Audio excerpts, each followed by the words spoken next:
Hello. हा मला doctor शिरगावकरांशी बोलायचं होतं. शिरगावकर? नाही नाही, अशा नावाचे कोणीच डॉक्टर नाहीये तिथे. काय काय बोलताय तुम्ही? डॉक्टर शिरगावकर? असं कसं नाही म्हणताय तुम्ही? आमच्याकडे काही दिवसांपूर्वीच आले होते पेशंट तपासायला. अशी दाढी आहे, टक्कल आहे. नाही नाही, अशा वर्णनाचे अशा नावाचे कोणीही डॉक्टर नाहीये तिथे. बर ठीक आहे. काय झालं? मोठे ते म्हणतात की शिरगावकर असं कोणीच डॉक्टर त्यांच्याकडे नाहीये. अरे बापरे, म्हणजे ह्यांना तपासायला आलेला डॉक्टर बोगस होता का? यांनी बोगस डॉक्टरने औषधं लिहून दिली आहे ना?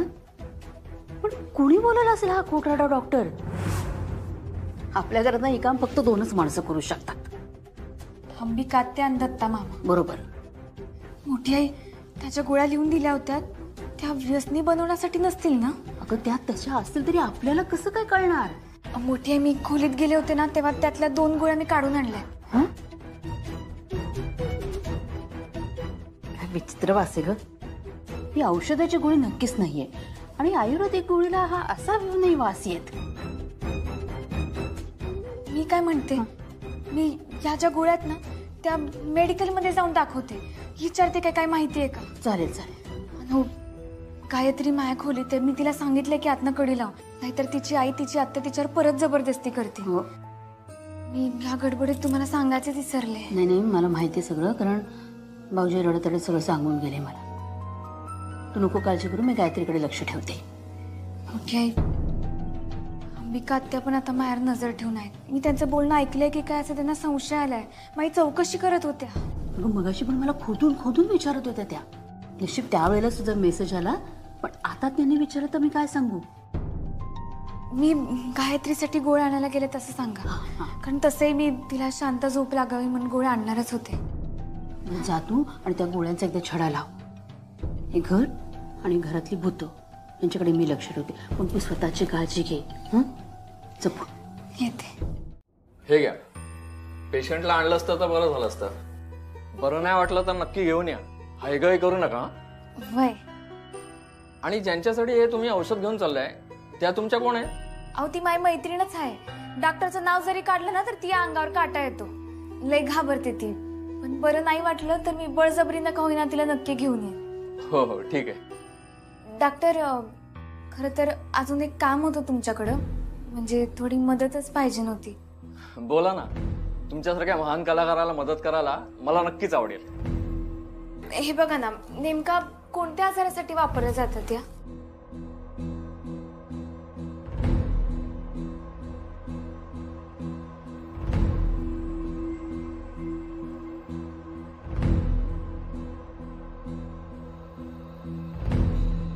हो, या औषधाच्या गोळ्या नाही आहेत.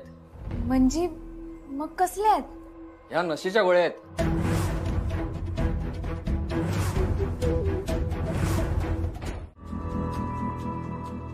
तुम्हाला भेटायला आली आहे, मायावर आणि मोठ्या आईवर नजर ठेवली जाते म्हणून तू आशाची साडी नेसून आलीस होय? होय. जी, मी तुम्हाला भेटायला तर आलीच आहे, पण मला तुम्हाला काही महत्वाच्या गोष्टी विचारायच्या. मग विचार की. सध्या आपल्या घरात ना लय भयानक गोष्टी घडत्यात, म्हणून मी दादांच्या खोलीत जाऊन शोधाशोध केली आणि मला तिकडं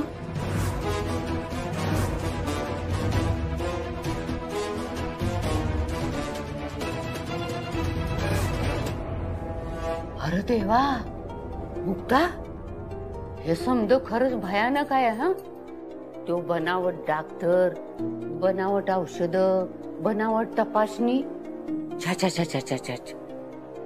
आणि रावसाहेब दारू पितो?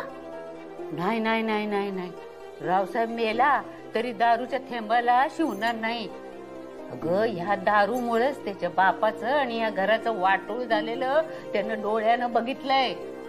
तेव्हा रावसाहेब त्या दारूकडे बघणार सुद्धा नाही. जी, मग दादा असं वागतात ना, मग 3 कारणं असू शकतात. त्यांच्यासोबत जे काही घडलंय त्यामुळं त्यांना मानसिक आजार झाला असावा, नाहीतर ते कुणाच्या तरी दबावाखाली राहत असतील. आणि तिसरं कारण? तिसरं म्हणजे नाहीतर ते आपले दादा नसतीलच. आ?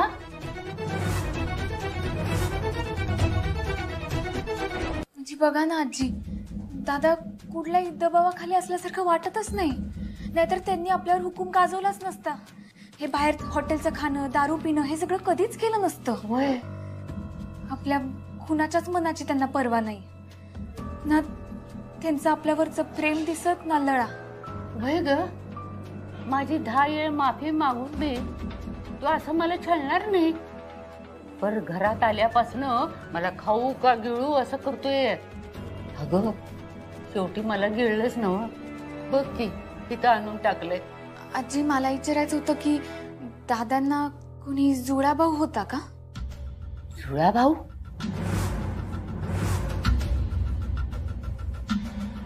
अगं एक तर रावसाहेबाचा जन्म झाला तेव्हा मी वाड्यात आलेच नव्हती. आणि म्या वाड्यात आले तेव्हा रावसाहेब बघ काहीतरी 13-14 वर्षाचा असेल. आणि ह्यांच्याकडनं बी कधी दुसऱ्या मुलाबद्दल नाही ऐकलं म्या.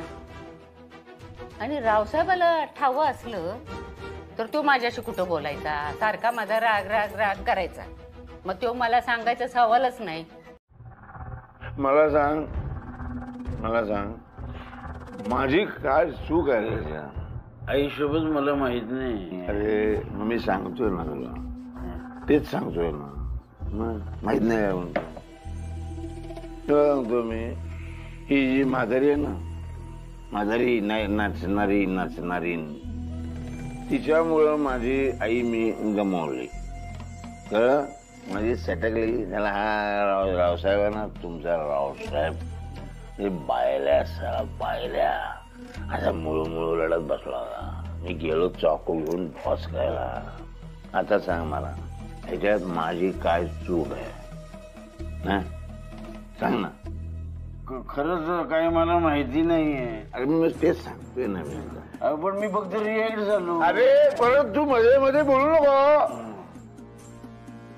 मध्ये काय बोलतो तू? मला अशी म्हणजे काय सरळ असे सांगायचे सगळं तुला. सांग जरा, ऐक फक्त. मग मी गेलो चाकू घेऊन गेलो. तर असा माझ्या बापाने काय केलं माहिती, मला धरला आणि पोलिसांना सांगितलं हे मुलगा बिघडलेला आहे, मला बाल सुधार गृहामध्ये टाकून द्या. कसं? बाल सुधार गृह. बाळ असत ना, बाळ त्यांना सुधारवण्याचं एक गुह असतं, त्याच्यात टाकला मला. मी सुधारलो नाही, मी बिघडलो. मी बिघडत गेलो, वाया गेलो, गुंड झालो, मावाली झालो. एक मर्डर करून टाकला. मर्डर केला. काय नाही केलं तुला सांगू, मग मोठ्या जेलमध्ये टाकलं मला. असं सगळं माझ्या आयुष्याचं सगळं वाटोळं झालं. मी आता इथे आलेलो आहे आणि आता हे बघ, मी मजा करणार या सगळ्यांना एकदम नरकात टाकणार. यांचं घर नरक वाढला पाहिजे, तुरुंग. अरे याच्यात माझं काय चुकलं? मी बघतोय मगापासून. अरे मी एकटाच बोलतो रे मूर्खासारखा. तू काय बोलत नाही? बोलायला पाहिजे ना तू काहीतरी. तुला सांगतो मी, नीट ऐक ना, नीट ऐक. या माझ्या बापाने मला नुसतं घराच्या बाहेर नाही काढलं, वंशावळीतूनच पुसून टाकलं. वंशावळ म्हणजे वळणारी वंशावळ, त्याच्यातनं माझं नाव खोडून टाकलं. म्हणजे काय, माझा जन्मच झालेला नाही असं त्याला सिद्ध करायचं होतं. म्हणजे हा रावसाहेब आहे ना, हा नालायक एकटाच जन्माला आला. हेच तर आहे ना, तू नीट ऐकत नाही. काशीनाथ जन्माला झालेला नाही, असं झालं ना. नावच नाही, अस्तित्वच नाही माझं. पण नियतीने मात्र खेळ खेळा. नियतीने गंमत केली, माझ्या बापाशी वाजवली. मी सुटून आलो. त्यामुळे नाना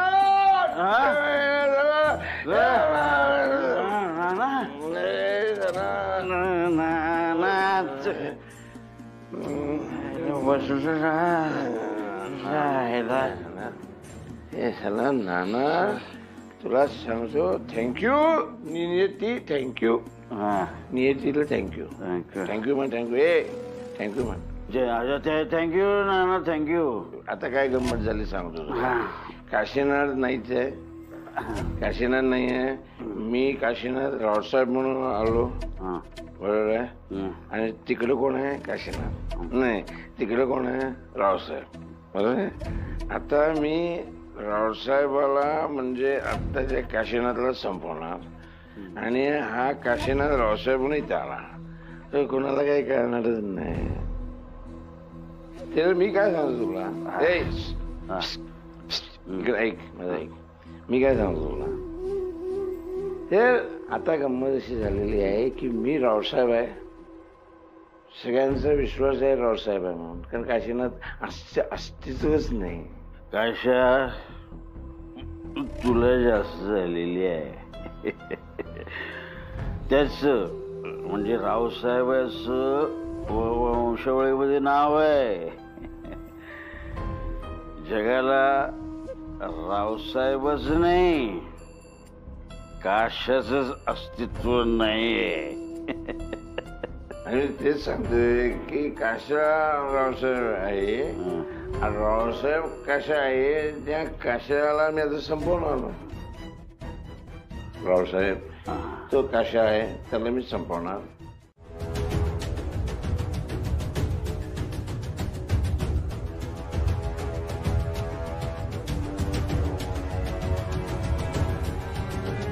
हे सगळं आशा तुझ्याकडे एवढ्या गप्पा मारते हे जर का आता दादाला कळलं ना तर आशाला सुद्धा या खोलीत यायची बंदी होईल आणि मग सगळीकडनं दरवाजे बंद होतील आणि मग कैद्याला कसं असं दाराखालून ताट येतं ना तसं दाराखालून ताट येईल. मग चालेल का तुला? अरे देवा देवा देवा देवा. नाही नाही नाही नाही असं नका करू माझं चुकलं ग. आले आली की नाही म्हातारी लाईनीवर. चल चल तिघांना शोधायला पाहिजे आपल्याला. तुम्ही येते इकडे. चल चल.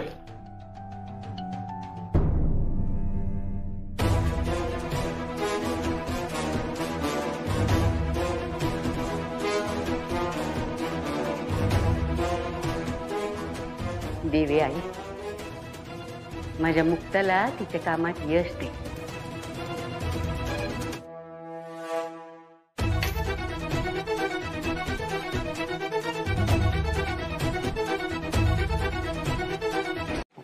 टॉर्च दे.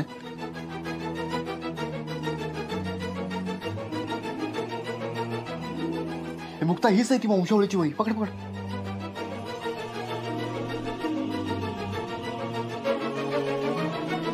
कुटुंब प्रमुख मल्हारी यशवंत नगरकर, त्यांची पत्नी रंभा मल्हारी नगरकर, चा मुलगा नानासाहेब मल्हारी नगरकर.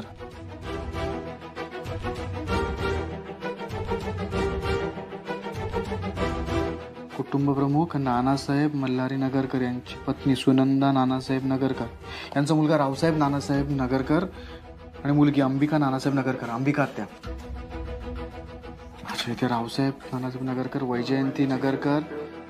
हे बघ ही आपली नाव आहेत. हा भीस खाली सगळी तुमची नाव आहे. हो मुक्ता तुझं आहे. रेणुकाचं नाव आहे.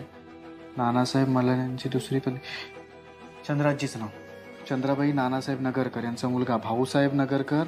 माधवी काकीचं पण नाव आहे युवराज गायत्री.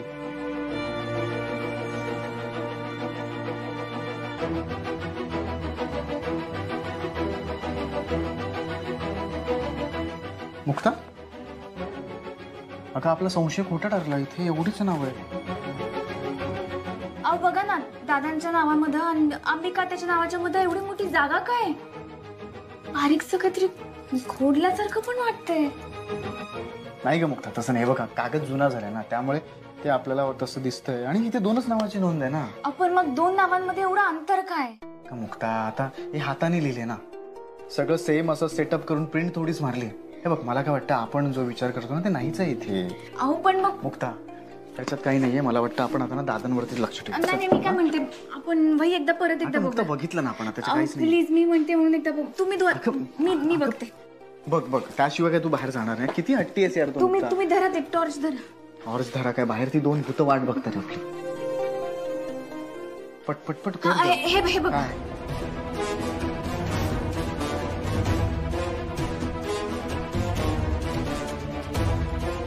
अहो हे बघा ना, इकडे पुसट डाग आहे, काहीतरी खोडल्यासारखं दिसते आणि तुम्ही म्हणते कागद खराब आहे. का मुक्ता, पण तो डाग खोडल्याचा असेल कशावरून? कदाचित शाईचा थेंब पडला असेल आणि तो पुसला गेला असेल ना.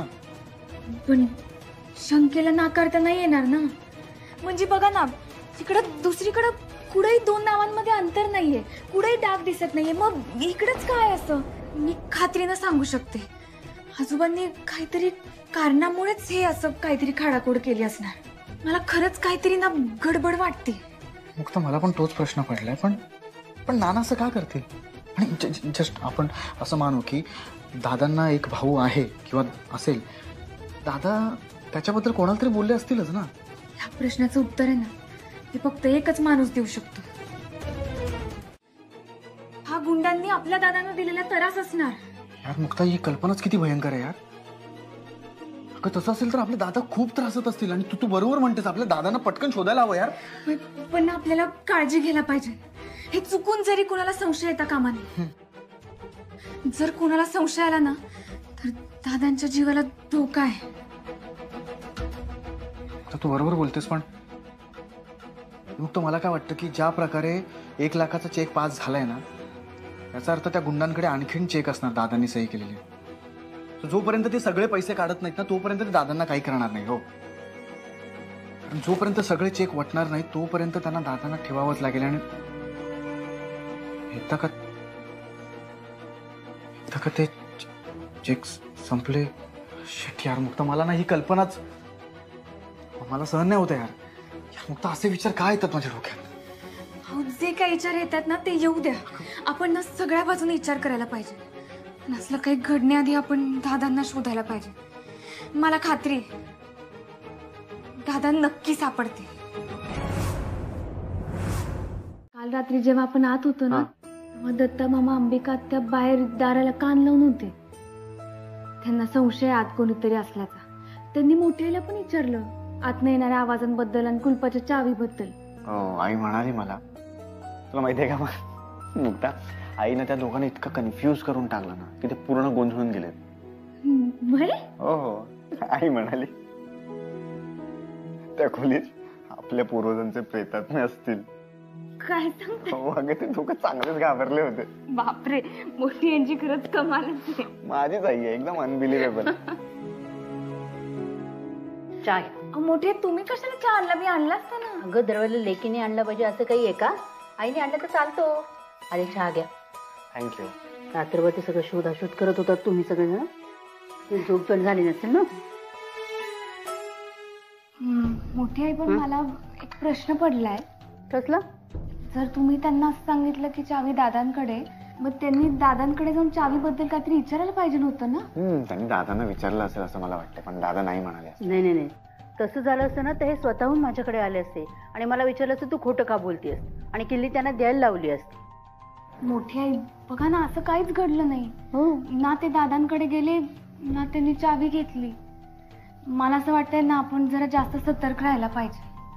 हो, आपण सगळेजण सतर्क राहू, पण आधी चहा घ्या, म्हणजे फ्रेश व्हाल आणि डोकं सतर्कतेने काम करेल. काय बघतेस काय गे? बघतेस काय माझ्याकडे? माझी भीती नाही वाटत?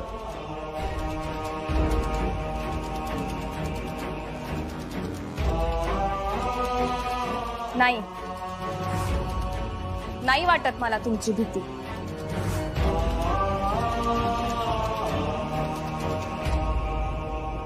कारण मी तुमचा प्रचंड आदर करते. तुम्ही माझ्यासाठी माझ्या वडिलांच्या जागी आहात.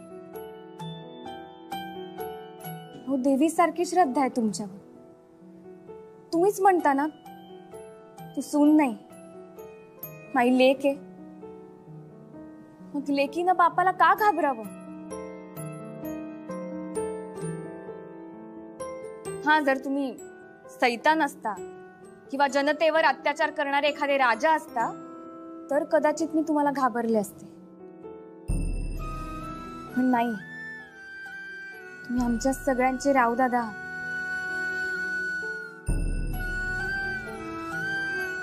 तुमचा एवढा आदर करते तर मी तुमची आज्ञा कशी मोडेन? वा वा वा वा, काय बोललीस ग? म्हणे आज्ञा कशी मोडेन? मग संबळ काय आपोआप वाजत होता? आत्या, देवापेक्षा मोठे नका हो. ही सृष्टी बनवणारा, तुम्हाला आम्हाला जन्म देणारा हा देवच आहे. आज देवी आईनंच मला संबळ वाजवायला सांगितलं. देवी आहे ना, काय कानामध्ये येऊन सांगितलं काय? काय समोर उभारून बोलली वाजव का वाजव म्हणून? काय बोलते? देवाचा आवाज ऐकायला कानाची नाही, मनाची गरज लागते. देवी आई म्हणाली, जर आज तू इकडनं संबळ कायमचा घेऊन जाणार असशील तर एकदा निरोपाचं वादन कर. म्हणून मी वाजवलं. शेवटचं वादन म्हणजे? मला तुम्हीच सांगितलं होतं ना, वाड्यात किंवा वाड्याच्या आजूबाजूला सुद्धा संबळ वाजवायचं नाही, हे स्पष्ट सांगितलं होतं. संबळ या वाड्यात ठेवायचाच कशाला? म्हणून मी जिकडे वाजवू शकीन तिकडे मी आज संबळ घेऊन चालेन. आणि म्हणून देवी आई समोर एकदा शेवटचं वादन करून निरोप घेणार होते. वाजव काय ते शेवटचं?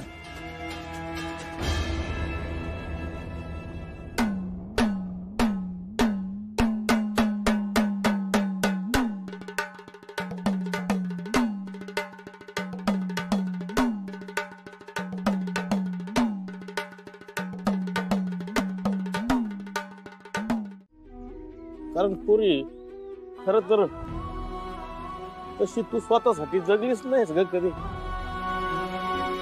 या बापाचे आशीर्वाद कायम तुझ्या पाठीशी आहेत पुरी. यशस्वी हो बाळा, विजयी हो. हा संबळ आहे ना, तुझ्यात बळ बनून तुला नेहमी साथ देईल बघ.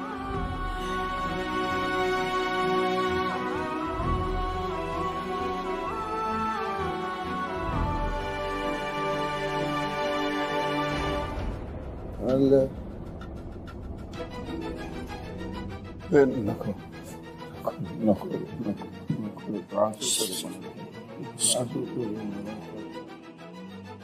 नको रे बाबा.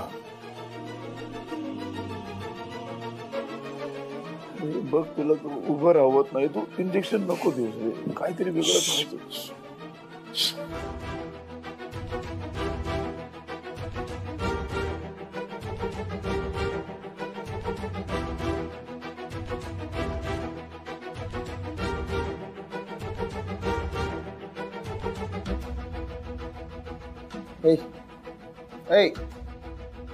तुमचं जेवण तुम्हाला इंजेक्शनच्या रूपाने देण्यात आलेलं आहे.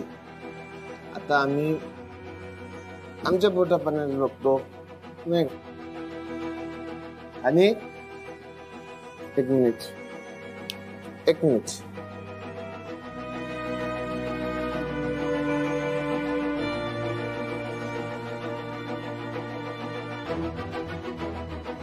मला व्यवस्थित बांधण्यात आलेलं आहे.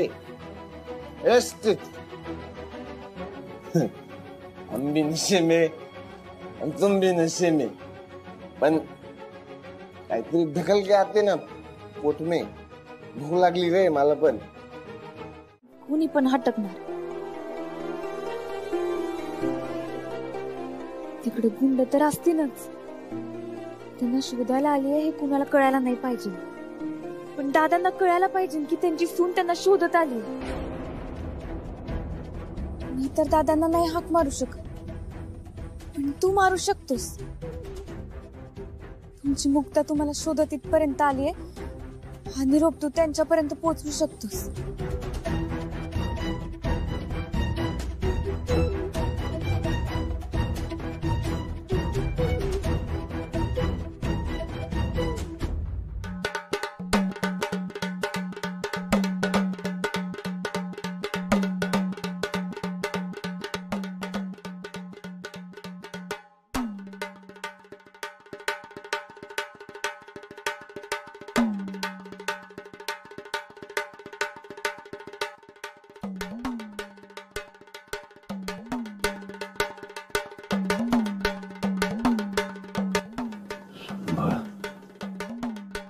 हा मुक्ताच्या संबळचा आवाज आहे.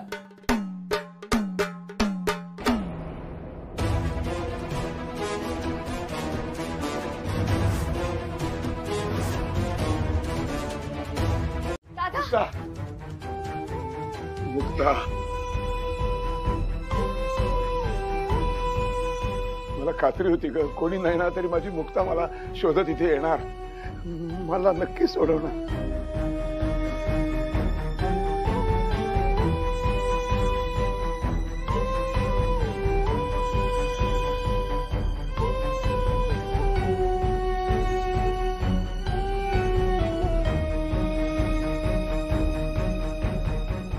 काय अवस्था झाली दादा तुमची.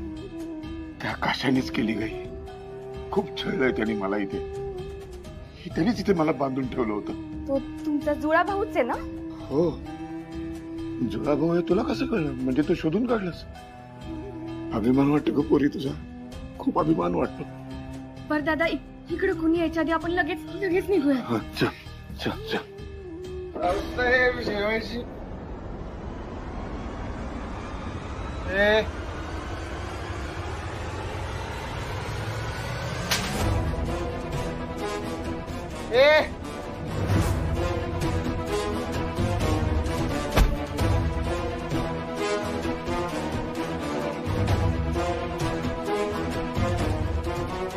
अरे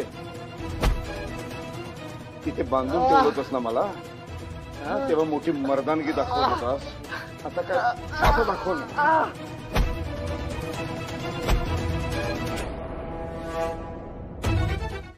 ज्या ठिकाणी त्या गुंडांनी दादांना दामून ठेवलं होतं ना, मुक्ता तिथे पोहोचली.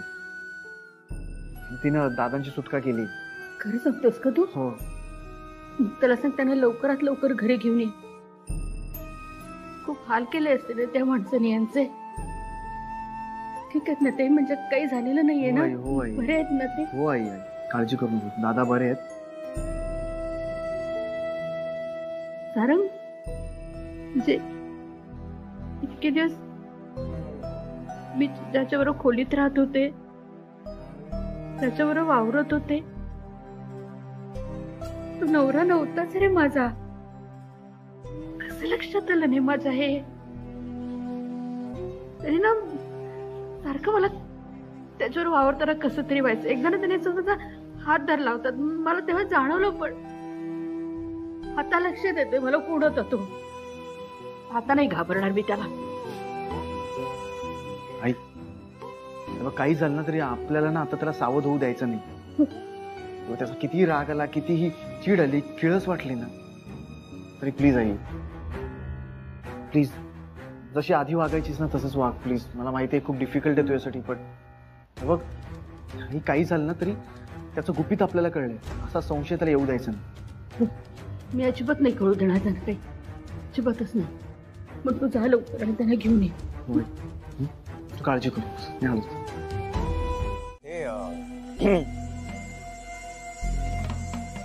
काय झालं, मुक्ताचं एका माणसाबरोबर भांडण झालं. अरे वा. अरे रे रे, भांडण झालं? त्या काय झालं की स्त्रियांनी संबळ वाजवू नये यावरून मुक्ता आणि एका माणसामध्ये वाद झाला, आणि तो वाद आता इतका विकोपाला गेला की त्यांच्यात जोरदार भांडण झालं. आणि त्या माणसानं मुक्ताविरुद्ध खोटी पोलीस कंप्लेंट पण केली आहे. स्वतः पोलिसांनी तिला चौकशीसाठी ताब्यात घेतलंय, तिथेच जातोय. अरे वा. अरे फार वाईट झालं रे. मी येऊ का तुझ्या बरोबर? नाही नाही, नको नको, तुम्ही नका येऊ प्लीज. पण थँक्स, तुम्ही थोडा कन्सर्न दाखवला. मी मॅनेज करतो. फक्त एक कराल का, हे जे काही झालंय ना ते आईला कळू देऊ नका. ती उगाच काळजी करत बसेल. नाही नाही, तू अजिबात काळजी करू नको. तुझ्या आईला आम्ही बिलकुल काही सांगणार नाही. तू निश्चिंत राहा. खूप समजूतदार आहात तुम्ही. मी येतो. आणि हो, मला जर उशीर झालाच तर प्लीज तुम्ही इथे मॅनेज करा. हा, आणि तसं काही झालं तर मी तुम्हाला कॉल करेन. तू जा जा जा जा, तू निघ. हा, आणि मुक्ताची काळजी घे. काय आहे बघ ना, आता तिला या वयात असं पोलीस स्टेशन मध्ये जावं लागतंय म्हणजे. मी काय म्हणतो सारंग, तुला काय गरज लागली तर मला फोन करा, मी लगेच पोलीस स्टेशनला येतो. हा ना, सवय. हो काय अंबिका, तू जा. हो हो, थँक्यू थँक्यू, तुम्ही इतकं मला समजून घेतलं. हॅलो सांग. अरे तिने नव्हतं वाचवलं तुला. मोठी आई नाही रे, मुक्ता मुक्ता मुक्तानी वाचवलं होतं. किती जखमी झाली होती बाळ बिचार माझं. हे असं होतं माझं, विसरायला होतं. त्या औषधाचा एवढा भयानक परिणाम आहे ना. पण ते जाऊ दे ना. मी काय म्हणतो, आपण ह्या विषयावर का चर्चा करतोय? तुम्हाला माहितीये रावसाहेब मी आहे, तो कोण उपटसुंब आलाय तो नाही आहे. तर पोलीस आले तरी तुम्ही त्यांना सरळ सांगायचंय की हा आमचा रावसाहेब आहे म्हणून. आम्ही नाही सांगणार तर कोण सांगणार? रावसाहेब कोण आलं?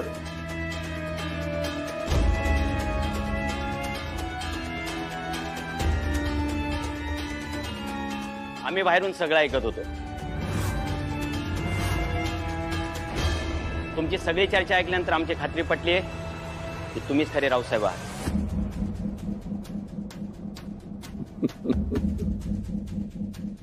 प्रश्नच नाही हो. दुसरं कोण असणार नाही का? गावातल्या कोणालाही विचारा, कोणी सांगेल मीच रावसाहेब आहे. कसं असतं ना की नुसता चेहरा एकसारखा असून होत नाही. बुद्धिमत्ता, वकूब, तो रुबाब सगळं असतं ना. त्याच्यावर ठरतं माणूस खरा कोण आहे खोटा कोण आहे ते. त्यामुळे रावसाहेब मीच आहे. रावसाहेब नगरकर, आम्ही तुम्हाला अटक करायला आलोय.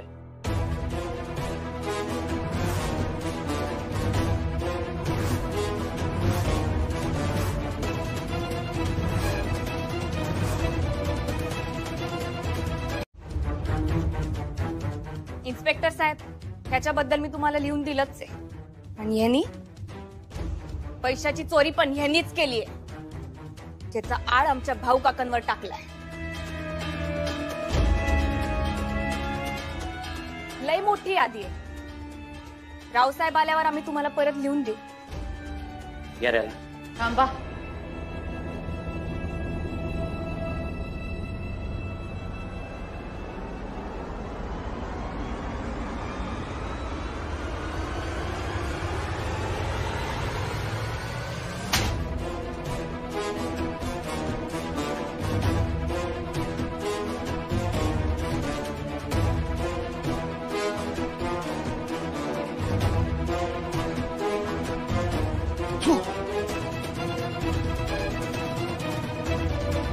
एकटा नाही मी. त्या अंबिका दत्ता त्यांनी मला हे करायला लावलंय. त्यांना पण अटक करा. चला रे, यायला येतो रे बाबा. अरे आयुष्य गेले तिथं, तुझ्यापेक्षा जास्त वर्ष मी काढले. रावसाहेब नगरकरांच्या बँक खात्यातून लाखो रुपयांची चोरी केली. माय सगळ्या बक्षिसांची पैशांची चोरी केली. केवढी मोठी लिस्ट आहे ही. साधारण किती वर्ष जातील रे हे आज तुरुंगात? मिनिमम 40 वर्ष तरी जातील. अरे बापरे. मग वाड्यावर हक्क कसं दाखवणार ही? हा, अरे सगळं म्हातारपण तुमचं जेलमध्ये जाणार आता. सर, अरे यांचं सगळं म्हातारपण जेलमध्ये जाणार आहे. हो, मग आता हिला घराचा हिस्सा कसा मिळणार? अंबिका, किती दुष्ट वागलात तुम्ही. अरे पण तुम्ही असं करू शकत नाही ना. तुम्ही असं कसं करू शकता? तुम्ही सारंग, अरे बाळा, तू माझा भाचा आहेस. तुम्ही सगळे माझ्या माहेरची माणसं आहात. तुम्ही आमच्या बरोबर असं करूच शकत नाही. का नाही करणार? काय गात्या, का नाही करणार? अगं दादांनी तसं लिहून दिलंय. FIR झाली आहे तुमच्या विरुद्ध. आणि इतकंच नाही, तुम्हाला घ्यायला पाहुणे आलेत. हो सर, या. वहिनी प्लीज माफ कर. हे पोलीस वगैरे. अगं घरातलं मॅटर घरात सॉल्व्ह करा ना तुम्ही. अरे असं मॅटर घरातला असता ना तर घरातच ठेवला असता. पण तुम्ही दोघं माझ्या नवऱ्याच्या जीवावर उठला. साहेब, घेऊन जा यांना. हो, असं काय करतात? असं काही नाहीये. आमचं हे घरगुती मॅटर आहे. आम्ही हे असं रोजचं असतं आमच्या घरात. असं काही नाही. आम्ही रोज असं खेळतो.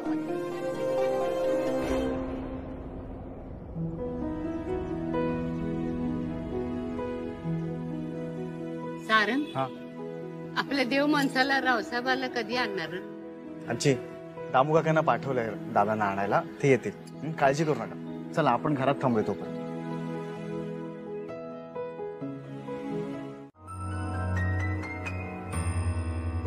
आता असेच एकत्र राहा छान. आयुष्यामध्ये कधीही आमच्या गायत्रीला त्रास होता कामा नये. नाही होणार. हा, याची काळजी घ्यायची. आणि थोडा जरी त्रास झाला तुझ्यामुळं तर गाठ माझ्याशी आहे एवढं लक्षात ठेवायचं. आणि जे झालं त्यासाठी हा ठीक आहे ठीक आहे. आम्ही सर्वांनी तुला केव्हाच माफ केलंय. अरे काय रे भाऊ? हो हो हो दादा, बरोबर आहे तुझं. केलंय ना माफ? हो केलं, आम्ही माफ केले. काय आता शेवटी पोरांचं सुख तेच आपलं सुख आहे ना.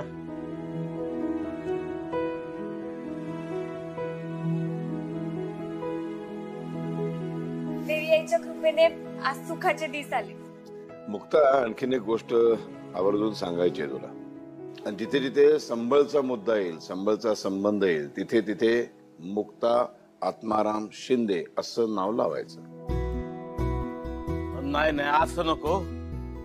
पाहिजे तर मुक्ता शिंदे नगरकर असं लावू द्या, पण फक्त शिंदे नको.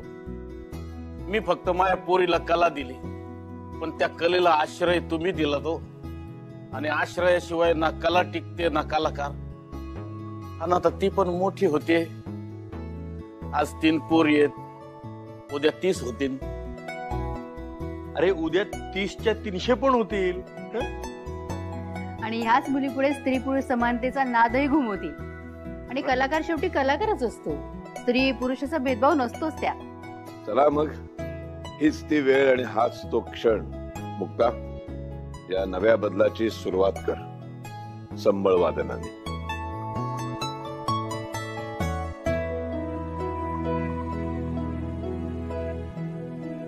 आई राजा